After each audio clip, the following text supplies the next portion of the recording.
폭력, 특별한 사람들의 이야기일까? 우리 민준이부터 시작하겠습니다. 33쪽에 문화예술계 블랙리스트라는 게 있었는데, 왜 굳이 어떤 이유 때문에 약간 문화예술가들을 리스트에 적어서 활동을 제재하거나 감시했는지 궁금합니다. 일단 제 생각에는 여기서 약간 박근혜 정부가 썼다 했는데, 약간 박근혜 정부를 약간 뭔가 비난하는 느낌의 약간 문화예술가들이 약간 박근혜 정부가 약간 화나가지고 약간 블랙리스트에 적고 감시하고 제재한 것 같습니다. 정서로 씨?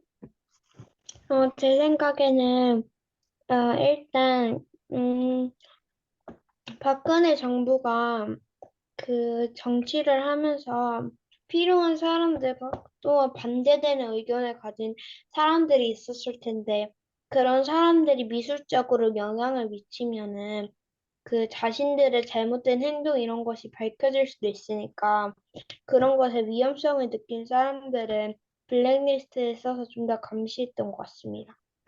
네, 이상으로 발표를 마치겠습니다. 네, 자, 블랙리스트라고 했는데, 블랙리스트가 뭘 보고 블랙리스트라고 그래? 활동을 제재하거나 감시해야 되는 명단? 아, 감시가 필요한 위험 인물을 적어놓은 명단을 보고 우리가 블랙리스트라고 합니다. 그래서 원래 블랙리스트라는 말들은 노동계에서 주로 많이 나왔어. 그러니까 예를 들면 민준이가 자꾸 막 이렇게 노동운동을 하는 사람이어가지고 어디 어, 회사에 들어가가지고 막 그 사람들을 조직해갖고 노동조합을 만들고 파업을 선동하고 막 이런 거야. 그럼 사장님 입장에서는 그 민준이가 아주 골치가 아픈 거야. 민준이가 혹시 이 얘가 다른 회사에 가고 또 그렇게 그런 활동을 할까봐 회사 사장들끼리 김민준이 이거 블랙리스트에 올려가지고 김민준이 어느 회사에 들어가려고 그러면 탈락시키는 거야. 회사에 입사를 못하게 하는 거야. 그렇게 해서 이제 그 사람에게 이제 불이익을 줌으로써 사장들이 그 노동운동을 하는 어떤 그런 사람들을 뭐 그 사장님들 입장에서는 효과적으로 뭐 하기 위해서 제지하기 위해서 그 은밀하게 만든 어떤 그런 명단 이런 걸 보고 우리가 이제 블랙리스트라고 이야기를 합니다. 그래서 이제 어쨌든 블랙리스트에 올라가게 되면 어쨌든 그 사람이 여러 가지 제한을 받게 되는 그런 일이 있었는데 이 책에서는 지금 과거 일이지, 지금 현재 정부, 오래된 일인데, 박근혜 정부 시절에, 아, 문화계 인사, 문화예술계 인사에서 소설가라던가, 시인이라던가, 영화 감독이라던가, 아니면 뭐, 그, 미술 활동하는 사람들, 그 화가라던가, 음악가라던가, 이런 사람들을 블랙리스트라는 걸 작성을 해가지고, 정부에서 하는 사업들이 있어. 정부에서 그 문화예술 인사들에게 뭐 이렇게 지원하는 어떤 그런 사업에서 일부러 배제를 시킨다던가 아니면 무슨 뭐 이렇게 강연회 같은 거를 하는데 그 후원금을 나라에서 이제 그 후원금을 줘가고 강연회를 열게 하는데 거기에 이제 그런 작가라든가 이런 게 초청되면 그 사람들은 뭐해? 못 들어오게 한다던가 그 사람들에게 그런 일자리를 안 준다던가 그런 식으로 그 사람들을 제재를 한 거야. 그러니까 그 제재를 한 이유는 커다랗게 몇 가지요. 그 사람들이 자신의 정부에 자꾸 비판적인 태도, 안 좋은 얘기를 하기 때문에 그런 이야기를 하는 것들을 막기 위해서 또 그 사람들의 영향력이 크기 때문에 그 사람들이 인기가 있고 영향력이 크기 때문에 그 영향력을 뭐하기 위해서 축소시키기 위해서 그런 이제 블랙리스트라는 것들을 작성해서 이제 했는데 이게 이제 문제가 되는 이유는 사람들은 뭐 양심의 자유, 사상의 자유, 표현의 자유가 있다는 거예요. 근데 정부가 그거를 오히려 보장해줘야 되는데 정부가 그걸 뭐 했던 거야? 자신들의 막, 권력을 이용해서 가로막았기 때문에 그런 점에서 이제 이것들이 문제다라고 얘기하고 있어. 근데 이 책에서는 지금 폭력, 특별한 사람들의 이야기일까요? 라고 해서 폭력에 대해서는 얘기 나오고 있는데 문화예술계 블랙리스트하고 폭력하고 무슨 상관이야 서로? 음, 블랙리스트는 뭔가 그 사람의 잘못을 그 어느 그룹의 사람들이 생각을 하고 그 사람을 계속적으로 괴롭히는 그런 행동이니까 폭력이랑 관련이 있지 않을까요? 민준이는 어떻게 생각해? 왜 이게 폭력이야? 그때 약간 다른 사상이나 그 정치적 신념을 가진 예술가들을 약간 편가르기 해서 약간 보이지 않는 그게 폭력이기 때문에 약간 이 책에 있는 것 같아. 음, 우리는 선생님 이 책을 읽고 깜짝 놀랐어. 내가 선생님 생각하는 폭력은 뺨을 한 대 때린다던가, 어, 주먹으로 뭐, 얼굴 때린다던가, 발로 찬다던가, 아니면 칼로 찔른다던가, 뭐 총을 쏜다던가, 뭐 이런 게 폭력 아니야? 근데 이 책에서는 그런 게, 이 정부가 이 문화예술계 인사들 잡아다가 뭐 감옥에 가두고, 채찍으로 때리고, 뭐, 그런 물리적인 폭력을 행사했어, 안 했어? 안 했어요. 안 했다는 얘기야. 하지만 그 사람들의 활동을 제약하는 것 자체가, 그 사람들의 권리를 빼앗는 것 자체가, 그거 자체가 뭐라는 거야? 보이지 않는 폭력. 폭력이, 보이지 않는 폭력이라는 거야. 그리고 이렇게 자기가 블랙리스트에 올라가지고 제재를 당할까봐 겁먹는 거야. 그러면 그 다음에 자기가 자유롭게 뭐 할 수 없어? 작품 뭐 활동을 할 수가 작품에도 없다는 거야. 없어요. 그리고 그런 사실들이 알려지면 사람들이 지레 겁먹고 뭔가를 할 수 없다는 거야. 이런 상황들 자체가 바로 또 하나의 폭력이다라고 이 책에서는 주장하고 있는 것들을 볼 수가 있습니다. 자, 다음 서로 진행하겠습니다. 네. 36쪽에 보면은 그 사람들은 가장 효과적이고 빠른 그 대치 방법이 폭력이라고 생각을 하는데, 사람들도 생각을 하기에 폭력이 나쁜 것이라고 생각을 하지만, 그래도 그 효과적인 방법이라고 생각을 하는데, 폭력은 나쁜 뜻임에도 왜 사람들은 그 폭력이 가장 효과적인 방법이라고 생각하는지 궁금합니다. 일단 저부터 말씀드리면은, 일단 폭력은 다른 것보다, 뭔가 그 사람이 마음이나 신체적이나 그런 것으로 뭔가 힘들어하는 것이 보이고, 또 뭔가 내가 복수했다는 그런 복수심 이런 것도 좀 이렇게 낮아지게 해주고, 그래서 속이 되게 후련해 그런 것 같아가지고, 그 사람들이 그 화가 날 때나 그러면 무조건 다 폭력으로 효과적으로 그렇게 대처를 하려고 하는 것 같습니다. 김민진 씨.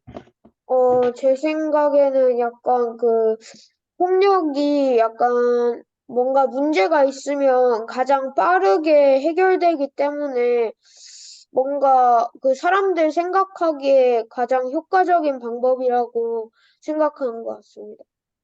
네, 이것으로 제 발표를 마치겠습니다. 어, 지금 이 책에서는 폭력에 대해서 문제를 지적하고 있지만 사실 쌤은 이 책을 읽으면서 어, 과연 폭력이 다 없어져야 되나? 정당한 폭력도 있지 않나? 또는 폭력이 오히려 문제를 신속하게 해결해 주지 않나? 그리고 뭐 어느 정도의 폭력은 필요하지 않나? 라는 생각들을 사실 쌤은 갖고 있거든. 그런 점에서 이 책에서는 그러면 안 된다고 얘기하는 것들이 쌤한테는 무척 당혹스러웠어. 그런 점에서 과연 민준이와 서로는 이 책의 저자의 주장에 전적으로 동의하는지 아니면 그렇게 생각하지 않는지. 예를 들면 여러분 반에 애가 자꾸 떠들어. 그리고 조용히 하세요. 다른 사람이 방해되는 건 나빠요. 뭐 이렇게 했어. 내가 뭐해? 계속 떠들어. 그럼 과거에는 너 나와. 이놈의 새끼하고 가서 그냥 뭐해? 귀싸대기 때렸어요. 한다던가 아니면 회초리 갖고 한 대 뭐 한다던가 그럼 애가 금방 뭐해? 조용히 해줘. 해줘. 여러분 학교 교실 떠들고 있는데 선생님이 여러분 이제 공부해야 돼요. 조용히 해요. 라고 하는 것보다 라우막대 갖고 책상 팡팡 뚫으면서 이놈의 새끼들 조용히 안 해! 뭐 소리 버럭 지르면 애들이 뭐해? 금방 갑자기 조용해져. 응? 안 그러고 좋은 말로 하면 애가 계속 떠드는데 그럼 그게 뭐 애들 뭐 때리지 않고 어쨌든 뭐 책상을 두드린다던가 소리를 지른다던가 어? 그게 효과적인 방법 아니에요? 또 지금 현재 이스라엘과 그 팔레스타인, 하마스가 먼저 뭐 했어? 미사일 공격. 공격했잖아. 그러니까 이스라엘이 어떻게 했어, 지금? 엄청나게 때려 붓겠잖아. 어?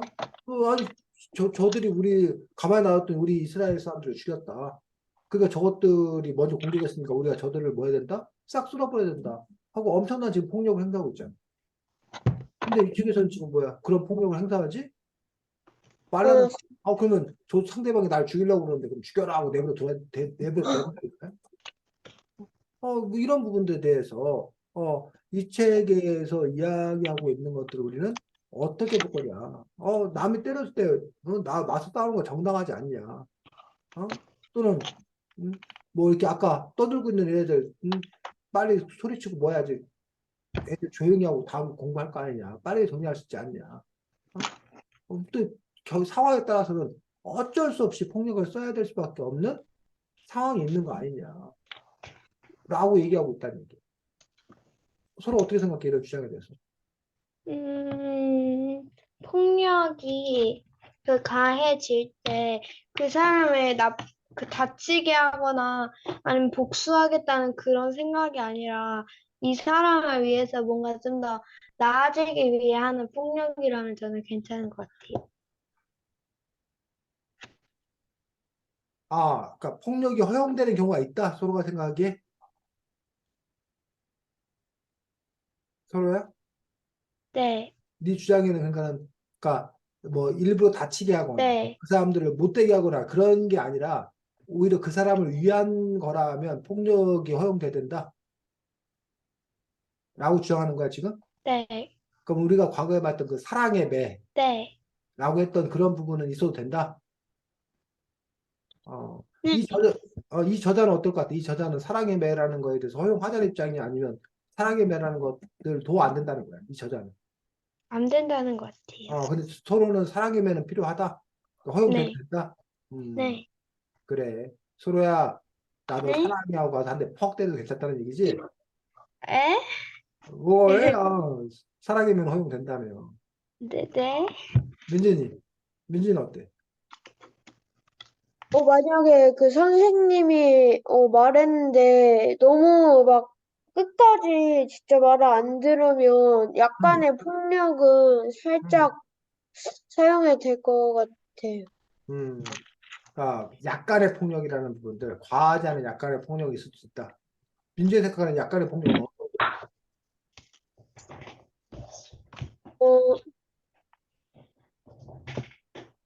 어, 약간 음, 그냥 막 직접적으로 때리진 않아도 음. 그냥 화내는 느낌으로? 화내는 느낌으로 뭐 소리를 응. 버럭 지른다던가 뭐 책상을 뭐 발로 빵 차다던가 막 이렇게 위협적인 그런 분위기를 조성하는 정도까지는 가능하다. 네, 그 근데 정도까지만. 신체적인 안 돼. 회초리로 뭐 종아리를 때린다던가 자로 손바닥을 때린다던가 뭐 뺨을 한 대 때린다던가 이런 건 안 돼. 그것까지는 안 될 것 같아요. 그것까지는 안 돼. 서로 사랑에 매면 뺨 때리고 뭐 회초리 때리고 가능해? 아니, 근데 그거는 그 어. 아무나 사랑의 매가 아니니까. 그러니까는 부모가 널 사랑해가지고 선생님이 널 사랑해가지고 네가 뭐 이렇게 뭐 숙제를 안 해왔다던가 네가 자꾸 뭐 딴짓을 한다던가 수업 시간에 뭐 샤인머스켓 먹으면서 막 자랑을 한다던가 이러면 시끼 하면서 입을 이렇게 탁 하나 때리면서 그만 막아 하고 이렇게 때리는 거 너의 올바른 행동을 해서 때리는 거라면 가능하냐고. 네, 그건 되죠. 그건 돼. 그냥 너는 어쨌든 신체 접촉까지도 가능하다. 네, 근데 선생님이 만약에 저한테 먹지 말라고 했어요. 어 근데 민준이는 안 된다. 그래도 신체 네, 접촉은 안 된다. 어, 네. 이렇게 이제 사람마다 지금 뭐 하다는 거야? 다르다는 거야, 다르다는 거야. 근데 이 저자는 그 부분에서도 과연 그렇게, 위협하는 것들, 뭐 때리는 것들, 신체접촉하는 것들, 과연 이런 것들을 해야 되는 건가? 그래서 이제 우리가 이걸 한번 잘 가늠해 봐야 돼. 하나, 민준이가 말한 것처럼 심한 폭력은 안 된다. 또 서로가 말한 것처럼 나쁜 폭력은 안 된다. 라는 그런 입장을 갖고 있는 사람이 있어. 또 어떤 사람은 아니다. 폭력 만능주의. 폭력을 통해서 오히려 일이 잘 정리되고 좋다. 그러니까 폭력을 사용할 수 사용해야 된다고 생각하는 사람도 있어. 근데 지금 민준이나 서로는 그건 아니고 폭력 중에 심한 폭력, 정당하지 않은 폭력, 나쁜 폭력은 안 된다. 하지만 덜 심하고 정당하다라면 일정 부분 폭력이 허용돼야 된다라는 게 지금 서로하고 민준이가 얘기했던 부분이에요. 근데 어떤 사람들은 그 어떤 폭력도 폭력은 뭐해? 안 없는데. 된다라고 주장하는 사람들. 예를 들면 대표적으로 누구 간디? 어, 간디 같은 경우는 비폭력 평화주의라고 얘기했던 그런 인물들. 어? 차라리 자기를 때리라는 얘기야. 때려도 자기 맞서지 않는다는 거. 그 비폭력 평화주의였고 그거에 이제 누구야? 호응했던 인물이 마틴 루터 킹 같은 인물들도 나중에 간디를 본받아서 비폭력 평화주의의 입장에 섰던 어떤 그런 인물들이었지. 근데 그에 비해서 백범 김구, 응? 윤봉길, 안중근 이런 사람들은 뭐였던 거야? 일제의 무력을, 만행이 너무 심하니 우리가 힘없는 약자들이 대항할 수 있는 것들은 그렇게 뭐야? 요인을 암살하거나 폭탄을 투척하거나 아니면 백범 김구 같은 경우 나중에 우리가 독립군을 뭐야 모아가지고, 결성해가지고 일본을 조선을 다시 일본에게 빼앗기고 조선을 쳐들어와서 다시 일본군을 몰아내고 우리 힘을 우리 땅을 찾으려고 생각했던 그런 인물들이죠. 그런 사람들 입장에서는 정당한 폭력은 얼마든지 뭐해 허용이 돼야 된다. 라는 어떤 그런 주장을 또 이렇게 펼칠 수 있는 거지.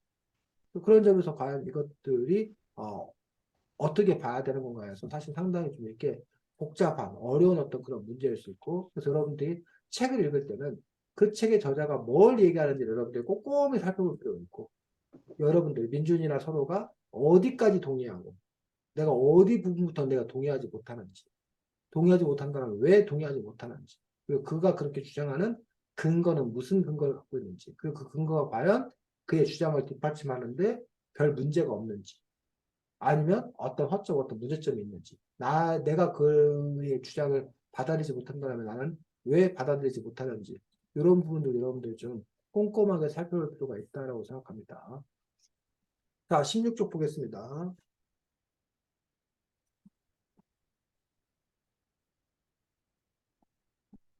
자, 우리가 보통 아까 쌤도 얘기했었는데, 폭력의 사전적 정의는 뭐? 신체적인 공격 행위 등 불법한 방법으로 행사되는 물리적 강제력. 아, 신체적인 공격 행위 등 불법한 방법. 불법이에요. 그럼 여기에는 결국은 이 사전에 따르면 정당한 방법으로 행사되면 또 물리적 강제력이 아닌 다른 비물리적 이라면 그런 것들은 폭력이 아니라고 정의하고 있다는 거예요. 하지만 이 책에서는 단지 그것만이 폭력이 아니다라고 이야기하고 있는 것들을 볼 수가 있습니다. 자, 18쪽 보겠습니다.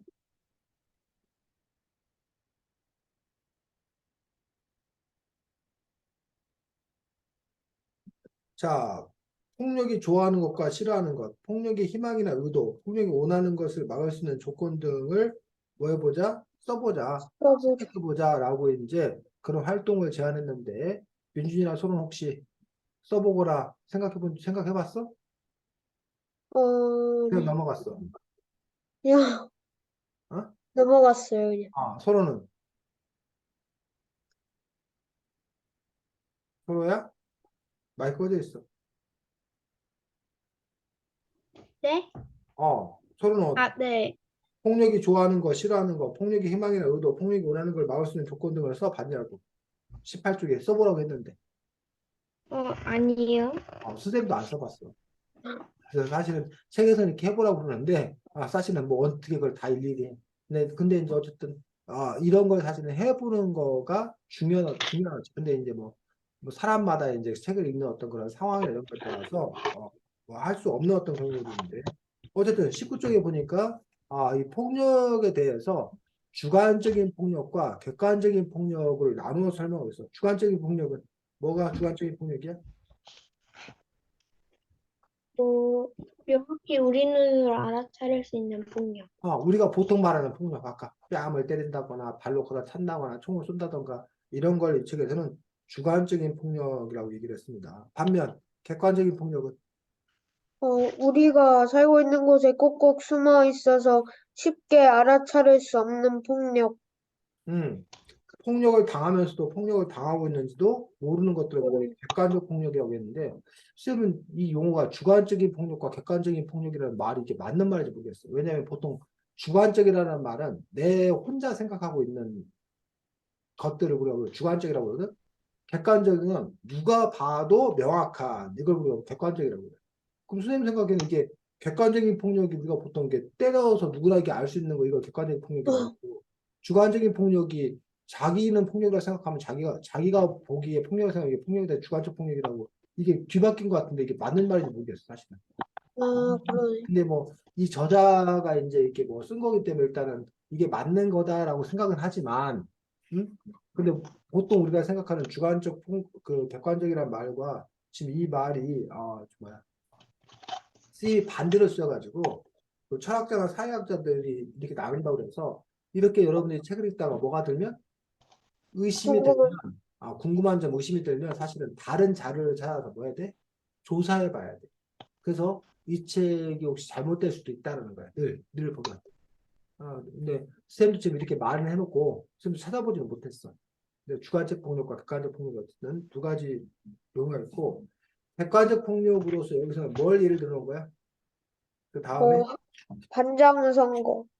반장 선거하는데 반 공부 아이들이 반장 후보로 모두 공부 잘하는 아이를 추천하는 경우.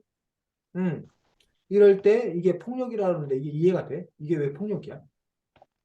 민준이나 약간 어, 민준, 편가르기? 음, 편가르기 느낌. 음, 서로 이게 폭력 맞아? 네. 그러면 서로가 친한 친구들만 생일 파티 초대했어. 그리고 서로 너가 친한 친구들만 생일 파티 초대했는데 그럼 너랑 친하지 않은 친구들 입장에서 서로 네 파티 초대하지 못했다면 네가 폭력을 행사한 거야?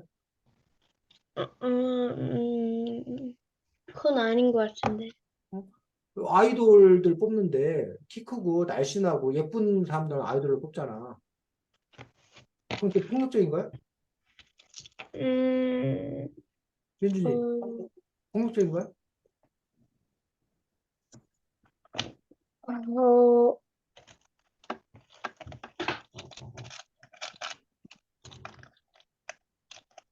어, 그래서 그 부분을 과연 폭력적인 건가, 폭력적이지 않은 건가라고 판단하는 기준이 뭐냐는 얘기야.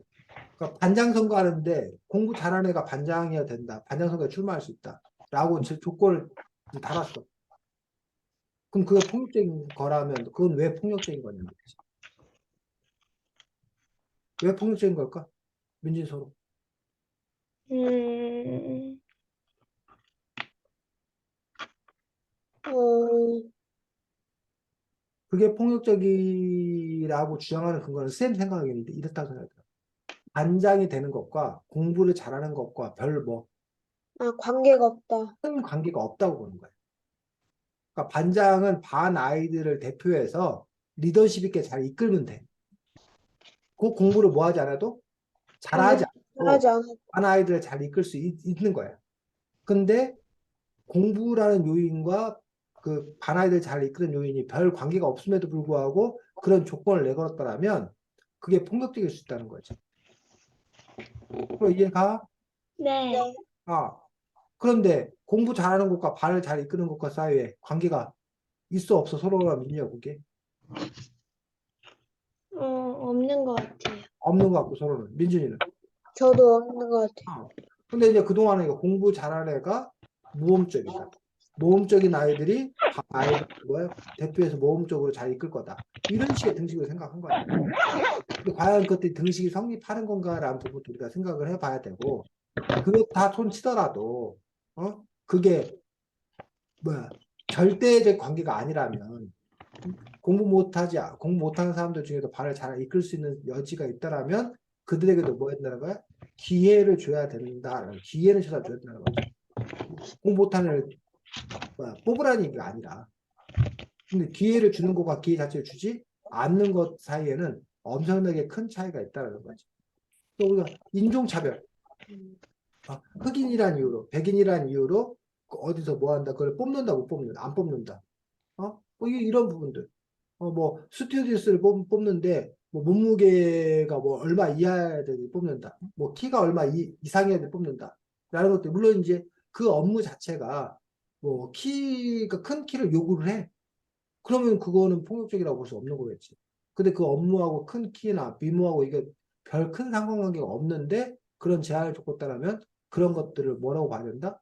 또 다른 폭력. 폭력이라고 봐야 된다고 해서 이 책의 저자는 그 폭력의 범위를 상당히 넓게 잡고 있는 것들을 볼 수가 있다는 거죠. 과연 그것들도 우리가 폭력이라고 볼 것인 건가? 아니면 그것들은 폭력이 아니라고 볼 것인 건가에 대해서 우리가 생각해 볼 필요가 있습니다. 자, 22쪽에는 무슨 폭력이 나왔어? 말과 언어 폭력. 언어 폭력이 나왔어. 언어 폭력에서 이제 우리가 흔히 말하는 대로 욕하는 거. 욕하는 것도 중에 이제 XX 뭐 이렇게 해갖고 욕하는 것도 있지만 꼭 XX라는 그런 욕 말고도 남에게 이제 뭐야? 심한 말을 하는 거. 예를 들면 뭐 서로가 민준이 너 이 선배 쌤 닮았는 게 어디서 까불고 있어 그러면 막 민준이가 그렇게 심한 욕을 막 응? 민준아 욕 맞아? 네? 예? 이것이 아니, 무슨 나에게 아니, 자 아니, 그런 것들도 이제 뭐라고 그러는 거야? 욕, 별명을 자꾸 본다던가, 거짓말을 상대방을 곤란하게 만든다던가, 이런 것들도 이 책에서는 다 이것들을 폭력이라고 얘기하고 있다는 거야. 어때, 서로? 이렇게 폭력을 규정하고 있는 것에 대해서 동의해? 아니면, 아이, 뭐 그런 것까지 폭력이야. 라고 이상해. 음, 저는 폭력이 맞는 것 같긴 해요. 폭력이 맞는 것 같다. 왜? 네. 왜? 왜 그게 폭력? 왜냐면 일단 지금 책에 나와 있는 것들을 했을 때 상대방 기분이 좋은 행동들이 아니잖아요. 그래서, 그런 행동들을 했을 때 상대방이 기분이 좋지 않고 그러니까 음, 폭력이 맞는 것 같아요. 민준이는, 저도 폭력 맞는 것 같아요. 왜? 왜냐면 약간 말이나 글로 약간 욕 같은 거를 하면 상대방에게 피해가 계속 남을 수 있기 때문에 그게 음. 폭력인 것 같아요. 그렇지. 그 폭력을 결국은 당하는 사람이 물리적인 그 상처가 났든지, 고통을 느꼈든지, 아픔을 느꼈든지, 근데 그것들이 꼭 신체적인 아픔뿐만 아니라 진짜. 심적으로도 그런 아픔을 느낀다는 거지.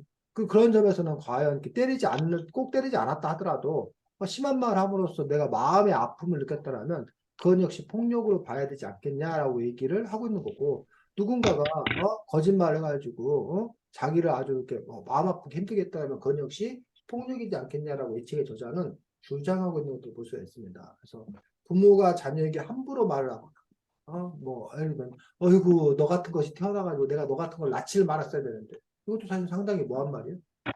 훔쳐내. 자녀들에서는 폭력적인 어떤 그런 말인 거지. 수석이 막, 내가 이런 돌대가리 같은 너희들을 내가 가르치고 있으니, 내가 미치지 뭐 이런 식으로 얘기했다. 우리 학생들 입장에서 아주 뭐야? 그것들이 기분 나쁜 어떤 그런 이야기들, 마음의 상처를 받는 어떤 그런 이야기들이지. 그런 것들이 다 폭력적인 어떤 그런 부분들. 그래서 이제 뭐 이른바 갑질이라고 하는 어떤 그런 부분에서 사장이 뭐 이런 밥벌이 같은 놈들 내가 뭐 니들 월급만 타먹고 월급만 축내고 뭐 이런 식으로 막 이렇게 막 얘기한다던가 이런 것들이 다 폭력적인 어떤 그런 부분이라고 얘기하고 있습니다. 자, 그러면서 24쪽에 이러한 폭력, 말이나 글로 행사하는 폭력을 특별히 무슨 폭력이라고 부르는데? 언어 폭력. 언어 폭력을 여기서는 다른 말로 어, 24쪽에 24쪽이요? 이런 언어 폭력들을 부르는 말. 기방, 악성 댓글. 그건 언어 상징 폭력이 예고, 서로 상징적인 폭력? 상징적인 아, 폭력. 그래서 이제 물리적인 폭력과 대조적으로 맞서는 말로서 상징적인 폭력을 얘기합니다. 그래서 물리적인 폭력은 말 그대로 눈에 보이는 현상적으로 드러나는 폭력이고 상징적인 폭력이라는 것은 직접 구체적으로 보이지 않지만 어쨌든 이렇게 말로 안 보이지만 이런 상징적인 폭력이 더 큰 상처가 될 수 있다고도 이 책에서는 주장하고 있습니다. 자, 그 다음에 25쪽에 그 다음에 아까 뭐 제목이 뭐야? 불평등도 폭력이야. 아, 불평등도 폭력이야라고 얘기했던 그런 부분들. 그래서 아까 반장 선거에 공부만 잘하는 사람들만 반장 선거에 출마할 수 있다라는 것들도 이른바 불평등에 속하는 그런 폭력이라고 볼 수가 있다는 거예요. 그리고 여기 보니까 구체적인 불평등의 폭력이 예로 뭘 드러났어? 두 번째 문단에 신분, 제, 신분제도, 신분차별 이것도 역시 불평등한 폭력이다라고 얘기하고 있는 것들을 볼 수가 있습니다. 그래서 이러한 불평등한 폭력으로 인해서 한 사람이 가지고 있는 잠재적인 능력을 억압한다라고 되어 있어요. 그러니까 그 사람이 뭘 해보고 싶은데 아예 그 알고, 차단돼 있는 거예요. 뭐 여자는 과거에 이제 여자는 뭐 할 수 없다. 뭐 이런 식으로 차단시켜 보니까 서로가 나는 뭐 전투기 비행사를 할 그런 생각이 있었는데 여자는 그런 그 전투기 비행사에 입대하는 것 자체를 막아놔 버렸다. 그런데 서로가 그 꿈을 뭐 했더라면 포기했더라면 그런 사회적 구조가 뭐다? 폭력적인 어떤 그런 부분이다라고 이 책의 저자는 주장하고 있는 것들을 볼 수가 있습니다. 자, 그래서 뭐 빈부의 차이, 뭐 신분과 능력의 차이로 인해서 미래를 제한해 버리는 것들, 꿈도 못 꾸게 하는 것들, 이런 것들이 바로 폭력이다라고 얘기하고 있고 26조.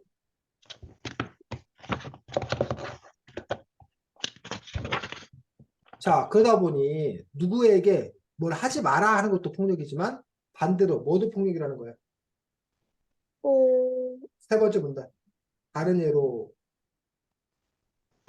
세 번째 아, 문단과 네 번째 문단 보면 정부가 특정 기업에만 유리한 기회를 제공해서 큰 이득을 내도록 편의를 봐줘 나머지 다른 기업들이 동일한 기회를 갖지 못했거나 손해를 보았다면 이 또한 폭력을 당한 것이나 다름없는 거야. 그렇지. 위에서는 누군가의 것을 뺏고 못하게 하는 것도 폭력이지만 반대로 특정한 누군가에게 사람에게 더 뭐해? 잘해주는 거. 이것도 뭐라는 거야? 폭력이야. 폭력이다. 물론 그 사람한테 폭력이 아니지. 선생님이 민준이만 막 예뻐하는 거야. 아유, 민준이 발표도 잘하고, 아유, 이뻐. 막 그렇다. 그렇게 놓고 봤을 때 서로 입장에서 뭐라는 거야? 그게 폭력이다. 폭력일 수 있다는 거야. 아니, 민준이랑 나나 발표를 똑같이 했는데, 왜 민준이만 이쁘고 잘하고 민준이한테만 막 초콜릿 주고 이러면 서로 입장에서는, 그것들이 바로, 폭력이다라고 지금 이 책에서는 이야기하고 있다는 거야. 어때? 그것도 폭력이야? 내가 봤을 네, 때? 어? 서로 네. 폭력이야? 내가 서로를 뭐 뺏은 것도 아니고, 어? 서로한테 뭐 어떻게 한 게 아무것도 없는데, 난 단지 민준이를 더 예뻐한 것 뿐인데, 그게 폭력이야? 서로야? 모르겠어요. 넌 모르겠어? 민준이는 왜 폭력이라고 생각할게? 그 딴 사람을 약간 차별하는 거기 때문에 어, 그 사람한테 또 상처를 주기 때문에 폭력이라고. 음. 그런 점에서 이제 어쨌든 상대적 박탈감을 느끼게 한다. 상대적 박탈감. 아, 그런 것들을 또 이 책에서는 이제 폭력이다라고 얘기하고 있고, 심지어는 27쪽에는 또 다른 폭력도 나오지.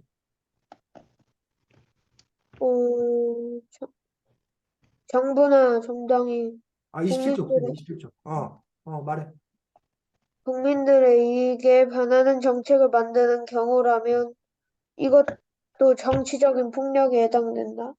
이쪽에서 또 정치적인 폭력이라고 이야기하고 있는 것도 볼 수가 있습니다. 정치적인 폭력이 가지고 지금 28쪽에 보면 그 예를 몇 가지 들어놓고 있는 것들을 볼 수가 있습니다. 그래서 이 도시를 낙후된 도시를 이제 재개발을 통해서 좋게 만든다고 해놓고서는 거기에 사는 가난한 사람들에게 다른 곳에 가서 살아라라고 쫓아낸 거라면 그렇기 때문에 그 사람들에게는 그러한 정부의 정책이 폭력적이 될 수밖에 없다라고 지금 이 책의 저자는 또 주장하고 있다는 거죠. 그래서 과연 이런 것까지 다 폭력일까? 예를 들면 여기 여러분 사는 동네에 커다란 백화점이 들었어. 그럼 좋잖아. 네, 근데 그 커다란 백화점이 들었으면 주변에 작은 가게들이 다 어떻게 돼? 망해요. 망한다는 얘기야. 그럼 그 작은 가게들 입장에서는 커다란 백화점에 들어서는 것들이 폭력적이다라고 말하는 거지. 쉽게 말하면 이 책에서는. 그러면 그렇다고 해서 그러면 커다란 백화점이 들어오지 말아야 되는 거냐? 어떻게 생각해 서로? 음, 들어오되 그 다른 사람들 장사에 음, 피해를 주는 행동만 안 하면 될 것 같아.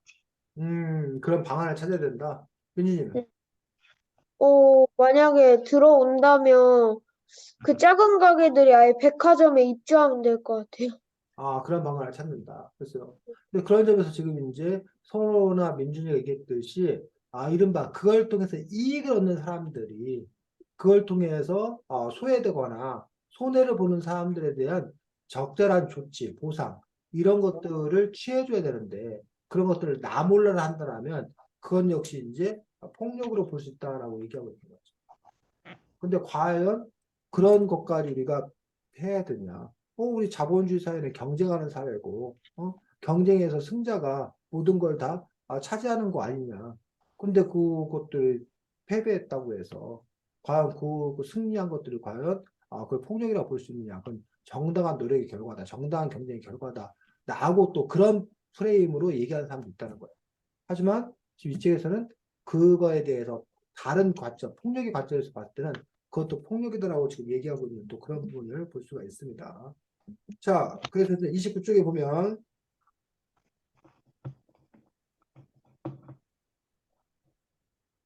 이런 것들이 특별히 이제 구조적 폭력이다라고 얘기하고 있고, 이런 구조적 폭력에 대항하는 방법, 맞서는 방법으로 뭘 제안하고 있어?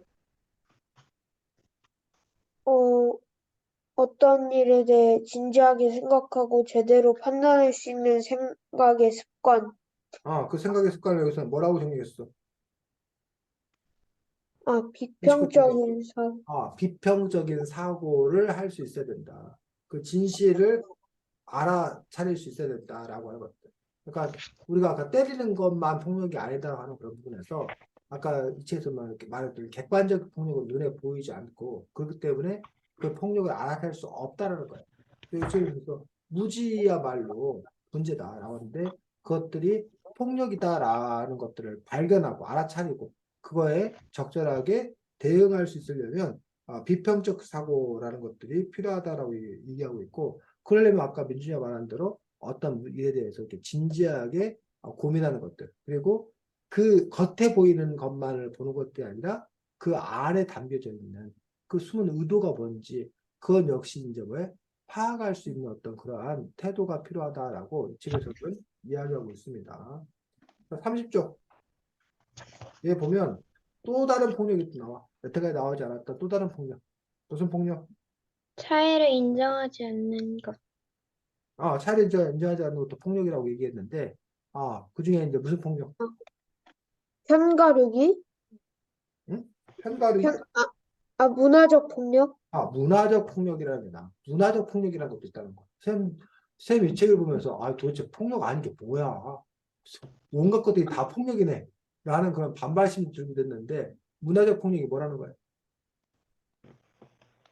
어,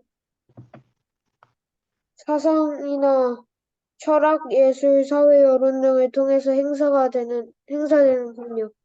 사상이나 철학, 예술, 사회 등 여론 등을 통해서 행사되는 폭력, 이걸 보고 우리가 문화적 폭력이라고 얘기하는데, 이게 뭔 말이냐면, 이게 문화적 폭력.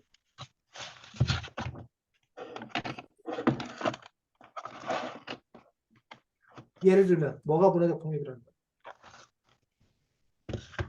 편가르기? 평가하기가 뭐 어떤 식으로 평가를 하는 게 문화적 폭력이라는 거야?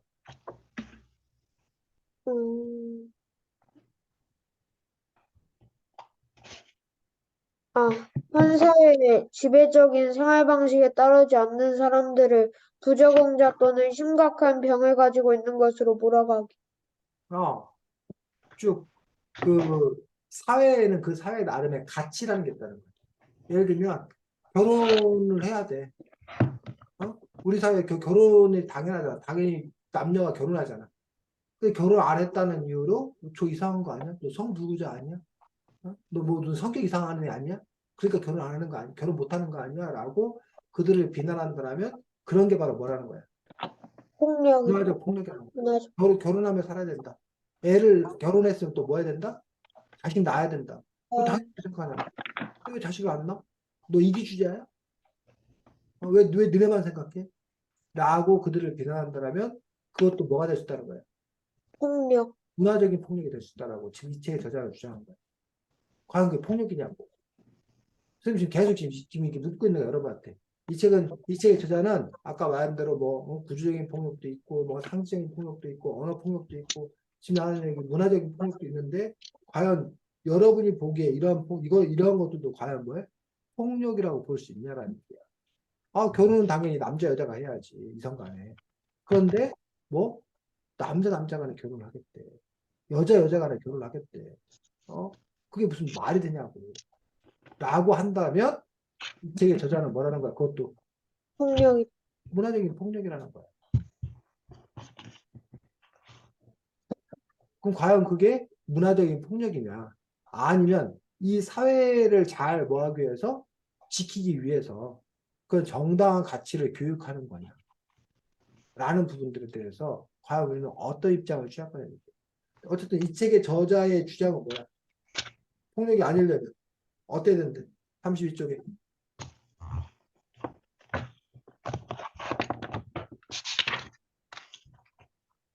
폭력이 아니려면 이 책의 저자는 어떻게 된다는 거야? 음, 밑에다 다 같이 줄.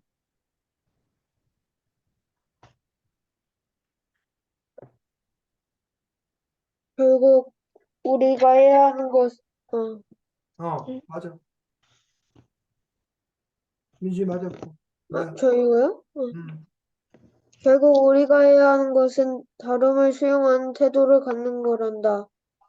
다수가 소수의 다름을 배척하지 않도록 나와 너의 차이가 이상하거나 틀린 것이 아니라 당연한 것이라고 여길 수 있도록 우리 스스로가 변화할 때 이 문제가 해결될 수 있을 거야. 아, 문화적인 폭력에 맞서는 방법, 문화적인 폭력 해결하기 위한 방법을 이 사람이 내세우고 있는 건 뭐야? 서로 그 다름을 수용하는 태도. 다름을 인정하는 거. 나와 다르다고 해서 너 이상해. 너 틀렸어. 가 아니라, 아, 서로 뭐 할 수 있구나? 다를 다를 수 다를 있, 수 있구나. 다를 수 있구나. 즉, 전체가 아니라고 해서, 다수가 아니라고 해서, 소수 보고 틀렸다가 아니라, 아, 그럴 수도 있구나. 너와 내가 다르구나. 다를 수도 있구나라는 것들을 받아들여야 된다는 거야. 근데, 다르다는 이유로 너 틀렸어. 너 우리를 뭐 해야 돼? 따라와야 돼. 라고 한다면 그게 그 소수자에게 우리가 뭐 하는 거야? 폭력을 행사하는 거야. 있 아유, 짜장면을 뭐야. 졸업식 날은 짜장면을 먹어야지. 뭐 무슨 날은 짜장면을 먹어야지. 어떻게 다른 걸 먹을 수 있어? 라고, 그게 이제 우리가 문화라는 거야, 문화. 생활 양식이라는 거야. 근데 그거를 그 사람한테 강요했다? 그럼 그게 뭐라는 거야? 폭력이라는 거야, 폭력. 아, 어, 빼빼로 때왜 너 왜 빼빼로를 안 먹어? 어, 빼빼로 데이 왜 너 그 빼빼로를 안 먹어? 라고 빼빼로 데이 행사하는데 빼빼로 데이에 참여하지 않았다고 해서 너 이상한 애네? 라고 한다면 그것도 뭐라는 거야? 폭력. 폭력이라는 거야, 문화적 폭력. 선생님이 그 뭐야 핸드폰을 안 갖고 다녀. 그 전화되는 핸드폰을 어, 이걸 스마트폰이 있는데 이게 전화가 안 돼. 그냥 어, 그 와이파이 잡아가지고 이제 저기만 스마트폰으로만 쓰는 거야. 전화는 못 해. 그 사람들이 왜 전화가 없어? 왜 전화가 안 되는 거야? 이상한 사람이야, 이 사람. 그럼 그런 것도 뭐라는 거야? 폭력인. 아, 그냥 스마트폰 전화 안 되는 거 쓰는 사람도 있구나. 선생님 집에 텔레비가 없어, 텔레비전이. 어, 아, 이상하대. 어떻게 텔레비전을 안 갖고 사는 얘기야. 요즘엔 그런 얘기 안 드는데, 옛날엔 그런 얘기 엄청 많이 들었어. 어떻게 텔레비전이 없냐고, 집에. 그거 참 이상하다고. 막 그랬다는 얘기야. 근데 그런 것들도 이 책에서는 문화적인 폭력이라는 거야. 그런 것들이. 근데, 텔레비전 안 갖고 뭐 할 수 있구나? 살 수도 있는 거구나. 라고 뭐 해줄 수 있다는 거야? 다름을 인정해 줄 수 있어야 된다고 이 책의 저자는 주장을 또 이렇게 하고 있는 것들을 볼 수가 있습니다. 자, 그 다음에 아까 뭐 문화의 수계 얘기했고, 그 다음에 폭력이 원하는 것도 아까 우리가 이야기를 했었기 때문에 그냥 쭉 넘어가겠습니다. 어, 넘어가고. 이 폭력이 특별히 권력, 높은 지위에 생산하는 사람이 그 폭력을 정당한 것으로 만들어가지고, 예를 들면 뭐 국가에서 그러니까 공권력을 쓰는 것들, 경찰을 동원하거나 뭐 이런 것들은 정당한 폭력을 얘기하고 있는데, 이 측에서는 그러한 폭력마저도 제한해야 된다라고 지금 주장을 또 하고 있는 것도 볼 수가 있습니다. 자, 39쪽 이 마음속의 폭탄이라는 부분에서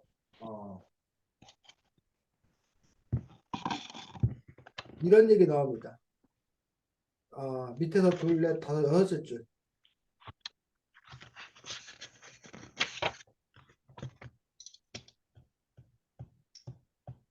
거기 서로가 한번 읽어보겠습니다. 39쪽. 위에 거부터 읽어요? 그 위에 것도 있잖아요. 폭력은부터 있잖아요. 폭력은 그런 사람한테서 가장 큰 힘을 얻게 되거든. 자신의 상황이 형편없다고 생각하는 사람들은 자신을 그렇게 만든 이유가 자기밖에 있다고 생각하고 자기 자신, 밖에 있다고. 응, 자기 응. 안에 아니야. 자기 밖에 있다고. 어. 자기 밖에 있다고 생각하고 자신을 형편없게 만든 사람이나 사회를 원망하지. 그들은 쓸모없는 존재인 자신들에게는 미래도 없다고 생각해. 다른 사람이나 사회가 자신 따위는 안중에도 없다는 듯 행동한다고 생각하고 느끼기 때문에 뭔가를 파괴함으로써 내가 여기 있다고 알리고 싶어 해.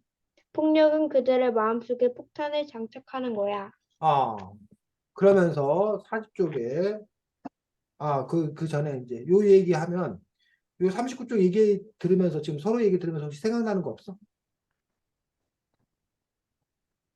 어, 최근에 올해 8월 달인가 우리 한국 사회에 아주 충격적인 일들이 있었는데, 8월 그럴 초 때, 대전에서도 그렇고, 아, 그, 칼부림? 그렇지. 칼부림 사건이 있었지.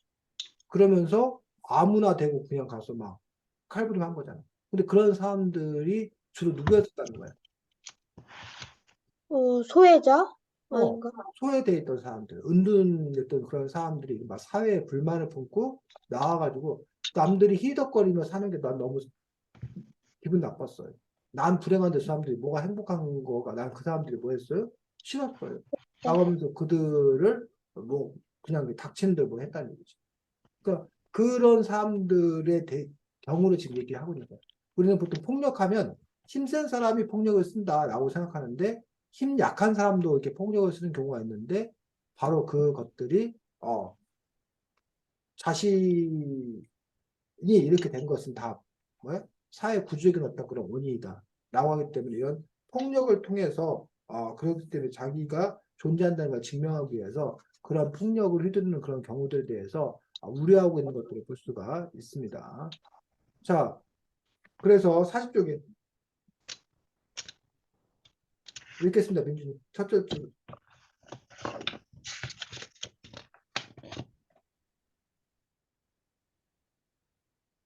민준아, 40쪽. 민준이가 뭐 준 거야? 서로야? 네? 민준이가 뭐 줬지? 다시 돌아왔다. 어, 민준아 괜찮아? 어, 들려? 민준이가 끊겼다. 되겠다. 서로가 읽자. 40쪽. 첫 번째 줄. 한 번 폭력을 사용한 사람은 그 성공 여부에 상관없이 중독성을 갖게 돼. 폭력이 사람을 대담하게 만들어주고 자신감을 되찾게 해주기 때문이야. 자신의 삶을 변화시키는 강력한 힘을 갖게 된 것처럼 느끼게 되거든. 또 폭력은 일종의 감정적인 해방감을 주기도 해.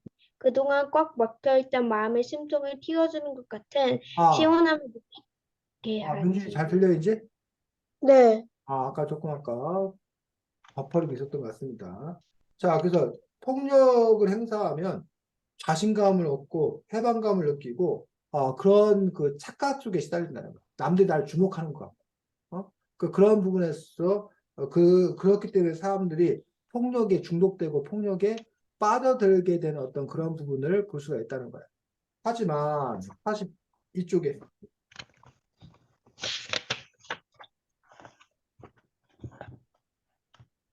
세 번째 줄, 민주 읽겠습니다. 반대로 폭력을 당하거나 혹은 관찰하는 사람의 입장에서 보면 폭력은 공포와 혐오감을 느끼게 해. 사람들은 이런 부정적인 감정을 반복해서 경험하는 것을 원하지 않아. 그래서 이런 감정을 느끼게 할 수 있는 장면이나 상황을 피하게 되지. 왜 폭력이 계속되는 건가라는 부분에서 폭력을 행사하는 사람들은 폭력에서 쾌감을 느낀다는 거야. 폭력을 통해서 해방감을 느낀다는 거야. 그리고 그 쾌감과 그런 해방감을 느끼기 위해서 그걸 지속적인 폭력을 행사한다는 거야. 반면 폭력을 당한 사람들 입장에서는 공포감과 혐오감을 느끼기 때문에 그 공포감과 혐오감이 너무 싫어서 그 상황을 자꾸 외면하려고 한다는 거야. 그걸 해결하려고 드는 게 아니라 외면하려고 드는 거야. 그러다 보니까는 폭력을 행사하는 사람은 중독이 있어. 계속 폭력을 행사하고. 그거를 당하는 사람들은 계속 외면하고 피하려고 그러고. 그러다 보니까 그 폭력이 끊이지 않고 계속되고 있다라는 식으로 해서 이 폭력이 갖고 있는 어떤 그런 부분의 문제점에 대해서 지금 이야기하고 있는 것들을 볼 수가 있습니다. 자, 그 다음에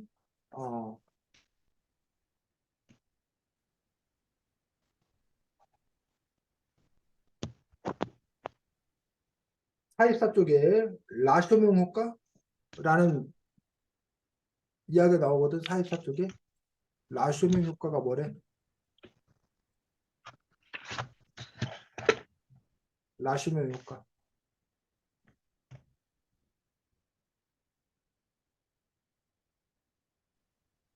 나갔다 와야 되나? 선생님, 라쇼명 효과. 그래, 자꾸 우리, 그래. 나갔다 들어와. 예전에. 서로 라쇼명 효과가 뭐래? 기억하고 싶은 것만 기억하는 거. 기억하고 싶은 것만 기억하는 어떤 그런 부분들에서 일본 영화 제목에서 이제 비롯됐다고 이야기를 합니다. 라쇼명 효과. 그래서 이 얘기가 왜 갑자기 이 책에 나오는 거야? 라쇼명 효과 얘기가? 민준아 나갔다 들어와. 네, 음. 라쇼명 효과 이게 왜 나오는 거야? 서로야. 어, 자기가 기억하고 싶은 것만, 에? 라쇼명 효과 이야기가 이 책에 나오는 이유가 45쪽 마지막 문단에 나오지. 아, 폭력의 행위에서도 그것을 어떻게 바라보는지에 따라 서로 다른 입장. 그러니까 폭력을 바라보는 것들에 대해서 폭력을 가하는 사람과 또 폭력을 그냥 이렇게 당하는 사람과 또 폭력에 대해서 이렇게 바라보는 사람들이 각각 다르게 해석하고 있는 그런 부분들에 대해서 그것들이 이제 라쇼명 효과에 대해서 이야기하고 있는 것들을 볼 수가 있습니다. 자, 그 다음에 46쪽에는 보면 여기서는 이제 뭐에 대해서 나오고 있어? 49쪽이야? 46쪽. 돈으로 폭력을 사는 거. 그리고 여기서 그러니까 뭐에 대해서 다루고 있냐고. 무슨 폭력에 대해서? 미디어? 미디어 속에 나타나는 폭력에 관해서 이야기하고 있는 것들을 볼 수가 있습니다. 그래서 미디어 속에 있는 폭력. 그래서, 두 번째 문단, 거기 읽어주겠습니다. 민준. 하지만 알고 보면 우리가 보는 책과 만화, 영화뿐만 아니라 게임이나 뉴스, 광고에 이르기까지 때로는 은밀하게, 때로는 노골적으로 폭력을 팔고 있어. 정말 놀랍지? 음, 미디어가 보여주는 폭력 장면은 가해자와 피해자를 나누어 우리로 하여금 어느 한쪽 편에 서게 하고 이들과 함께 고통과 슬픔, 분노, 기쁨 등의 감정을 느끼게 해. 그러면서 자연스럽게 복수를 다짐하면서 또 다른 폭력을 꾀하게 하지. 결국 폭력에 대한 엄청난 정당성을 부여하는 거야. 그렇지. 요 얘기가 무슨 얘기인지 혹시 서로 이해가 가? 폭력이 괜찮다는 거를 미디어를 통해서 알려준다? 우리가 만약에 독립영화를 봐. 우리나라 독립군들의 활약한 영화를 봐. 일본 사람들이 막 우리나라 사람들 괴롭힐 거 아니야. 막 죽이고 막 그럴 거 아니야. 우리가 그 영화를 보면서 우리 조선 사람들이 저렇게 일본군한테 폭행당하고 고문당하고 힘들었구나. 그러니 우리가 저 일본 놈들 다 뭐 해야 돼? 죽여야 된다. 죽여야 된다, 때려잡아야 된다. 이런 마음을 막 들게 한다는 거야. 이 책에서는 그런 미디어 그 영화나 이런 것들이 사람들로 하여금 마음속에 폭력을 정당화시키는데 기여하고 있다라는 그런 부분에서 역시 또 뭘 얘기하고 있어? 문제를 제기하고 있다는 거야. 또는 어, 여러분들이 독립군이 되어가지고 못된 일본 놈들을 막 때려 부시고 막 죽여. 그럼 거기서 와 잘한다 막 이러면서 역시 우리 독립군 저런 놈들은 싹 다 없애버려야 돼. 이런 마음을 가지면서 그 폭력을 뭐야? 정당화한다는 거야. 악당을 막 형사가 가가지고 그 우리 그 마동석인가 그 영화 있잖아. 범죄도시. 범죄도시 그 범인들을 막 완전 때려 부시면 우리가 막 박수를 보내고 막 통쾌하고 좋아하잖아. 그러면서 우리는 그 폭력이 뭐한 것처럼 정당한. 좋은 것처럼 정당한 것처럼 느낀다. 그래서 문제다라고 이 책의 저자는 뭐 하고 있는 거야? 주장하고 있는 거야. 그런 것들 속에 바로 폭력에 대해서 우리가 그 무감각해지는 거 아니냐라는 식으로 지금 이 책의 저자는 주장하고 있는 거야. 이 책 저자의 말대로 따르면 우리가 볼 영화가 뭐가 있어? 어? 그러니까 그러네. 우리가 뭐 어떻게 되는 얘기야? 선생님은 계속 지금 같은 얘기를 하고 있는데 이 책의 선생님 사실은 감당이다, 감당. 다 폭력 같아요. 아, 그래서 이 책을 보면서 선생님은 이 책의 저자 입장에서 보면 내가 되게 폭력적인 사람이구나. 내가 폭력에 대해서 내가 너무 무뎌 있는 사람이구나. 그래서 내가 정말 이렇게 문제 있는 사람인지 아니면 이 사람이 너무 예민한 사람인 건지 선생님 입장에서는 이제 가늠이 안 되었던 그런 지점이 있었는데 여러분들은 이 책을 읽으면서 그냥 어떠했냐라는 거야. 그 선생님이 여러분한테 지금 궁금한 거 그거야. 여러분 이걸 읽을 때 그냥 책이구나 글이구나라고 그냥 읽어냈는지 아니면 여러분들도 정말 여러분들이 갖고 있는 기준에 따라서 이거 불편하다 또는 야 내가 몰랐는데 진짜 이게 폭력이 맞구나 이렇게 심각한 거였구나 그래서 나에게 깨달음을 줄 수 있는 깨달음 내가 정말 폭력은 난 때리는 것만 폭력인 줄 알았는데 이 책을 통해서 이렇게 폭력이 많아? 정말 우리 사회가 문제네? 이 우리 사회를 어떻게 바꿔야 돼? 이런 생각을 갖게 되었는지 여러분은 어떻게 이 책을 읽었는지 아니면 아무 생각 없이 그냥 읽었는지 그래서 선생님은 지금 여러분들에게 이 책 내용도 중요하지만 독서하는 자세에 대해서 좀 얘기하고 싶은 거예요. 여러분이 독서를 할 때 여러분들은 어떻게 독서를 하고 있는지라는 서로 이 책 처음 읽었을 때 이 대목 읽으면서 어떤 마음이었어? 그냥 폭력을 행하지 말아야겠다. 폭력을 행하지 말아야겠다라고 생각을 했다. 민준이는 약간, 제가 알고 있는 폭력보다, 훨씬 더 많은 폭력이 있어가지고 좀 놀라웠어. 자 54쪽 보겠습니다. 54쪽에 그러면서 이 저자는 아까 이제 우리가 폭력에 대해서 우리가 아까 그 비평격 사고를 가짐으로써 구조적인 폭력을 인식할 필요가 있다라는 주장을 하나 했어. 그 다음에 또 이 책의 저자가 또 우리에게 제시하고 있는 부분이 하나 있어. 폭력 문제와 관련해서. 어떻게 하려? 폭력 관련돼서 우리가 해결의 실마리를 찾기 위해서 우리가 해야 될 일이 있대. 54쪽에. 뭐라고 하고 있어? 54쪽이요? 음, 54쪽. 요 그림 나와. 요. 아, 어, 우리 모두가 폭력을 저지를 가능성을 가지고 있다는 사실을 인정하고 폭력을 지금까지와는 다르게 바라보는 이해가 필요하다. 어. 이 책 저자의 말에 따르면 선생님은 이 책 저자의 말에 이렇게 설득이 된 거예요. 음, 선생님은 여태까지 되게 평화적인 사람이라고 생각해 스스로. 그래서 막 폭력 반대 막 이러고 외쳤어. 그래갖고 내가 나름 폭력적인 사람이 아니야 라고 내가 생각했어. 어? 근데 이 책 저자의 주장은 나 역시도 뭐일 수 있다는 거야? 폭력자, 폭력을 행사할 수 있다는 거야. 폭력적인 사람일 수 있다는 거야. 인정하라는 거야.